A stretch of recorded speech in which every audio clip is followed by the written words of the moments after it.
Solo, a Star Wars story directed by Ron Howard, follows a young Han Solo who's trying to find his way in a complex galaxy. Han is a young rogue who doesn't follow orders well and generally has a difficult time with adjusting to any sort of authority.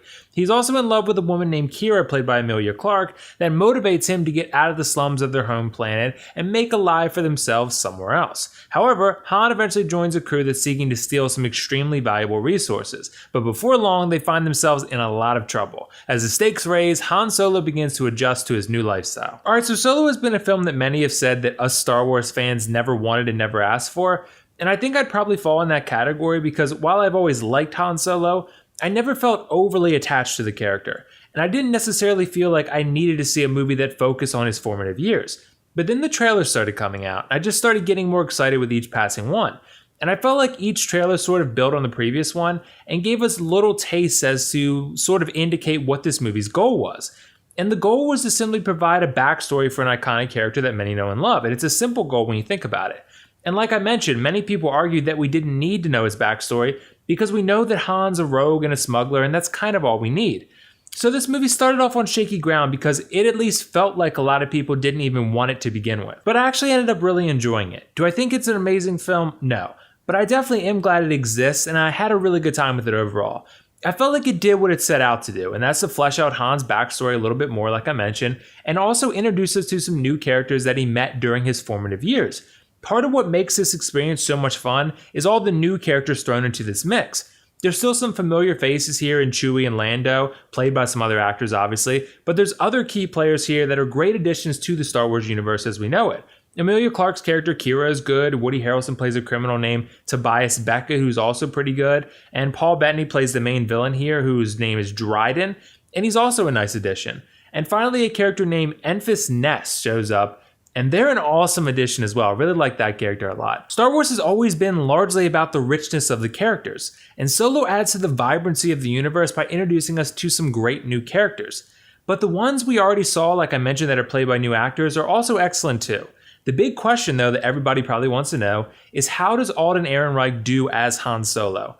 I actually liked him a lot, and I felt like he offered a nice balance between a young Harrison Ford impression and his own unique spin on the character.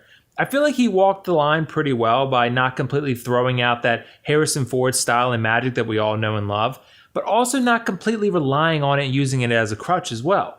He feels like the same character and the same person, yet a different character at the same time. And that's how he should feel, because we don't want a direct imitation. We want similar yet different. A fresh take was what he offered here, and I thought he pulled it off quite well. Donald Glover, on the other hand, plays Lando in this film, and his performance felt much more like an imitation of Billy D. Williams than Alden Ehrenreich did of Harrison Ford. This isn't to say that Donald Glover was bad though, actually the opposite is true. He truly felt like a young Lando, and he had that swagger about him that really makes you just respect him as a character. And I think him and Alden Ehrenreich had a nice chemistry on screen together, and it definitely sort of helps tie things together with the Star Wars films of the past. And all around, the performances from everybody are just really excellent. One problem with Solo though is that it sort of stumbles out of the gate. The first 15 to 20 minutes are just a little rough overall because it sort of feels like Phantom Menace and even Canto Bite-ish, and that's obviously not a good thing, at least in my eyes. But luckily things do drastically improve after that, and I still found the film overall, though, to be a little bit uneven. It's uneven because at times it does feel like two different tones or two different movies competing with each other to be the dominant one. There's a more serious tone that attempts to explain where the rugged nature of Han Solo comes from, and another that's way more comedy-centered that seems to be still there from the previous directors, the Lego movie directors, who parted ways with the project. It's almost like there's conflicting tones at times, and there's multiple movies within one, and that is slightly problematic for sure. However, most of the movie doesn't have this problem. For the majority of it, I felt Ron Howard's influence, and I felt the approach that was more focused on drama and excitement with humor mixed in, than the reverse of that, which it probably was with the previous directors. And let me tell you, like I mentioned, the movie is exciting.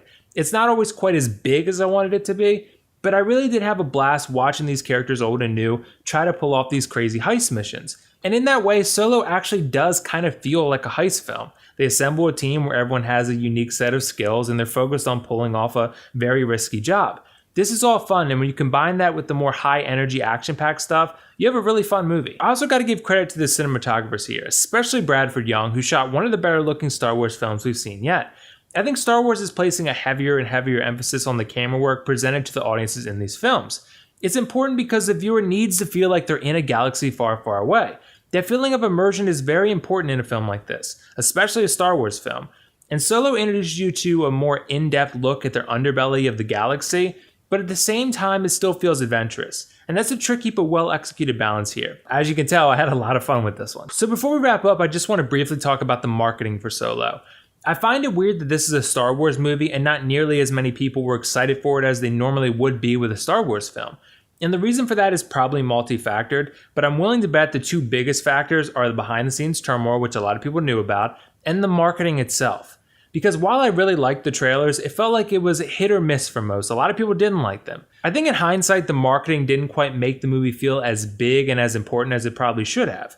And I actually thought there were going to be way more people at my local theater. I went in my Kylo Ren costume, and there was not nearly as many people as I thought there would be. Still worth it though. But as we wrap up, let's take a look at the pros cons. As for the pros, I thought Solo delivered an exciting and fun Star Wars story, great characters both old and new, very strong visuals, and great action. As for the cons, the film can tend to be a little uneven at times, and it starts a little rough out of the gate. Overall, I'm going to give Solo a Star Wars story an 8.5 out of 10, and definitely recommend you check it out in theaters if you're looking for a fun time at the movies, or you're a big Star Wars fan in general. This is definitely one you should check out. So did you guys see Solo, a Star Wars story yet? What did you think of it? And if not, let me know why not. And also, just for fun, let me know whether you prefer Solo or Rogue One. It's super close for me, but it's probably Rogue One ever so slightly. Real close though. Either way, this is WillFoxification signing off. See you in the next review.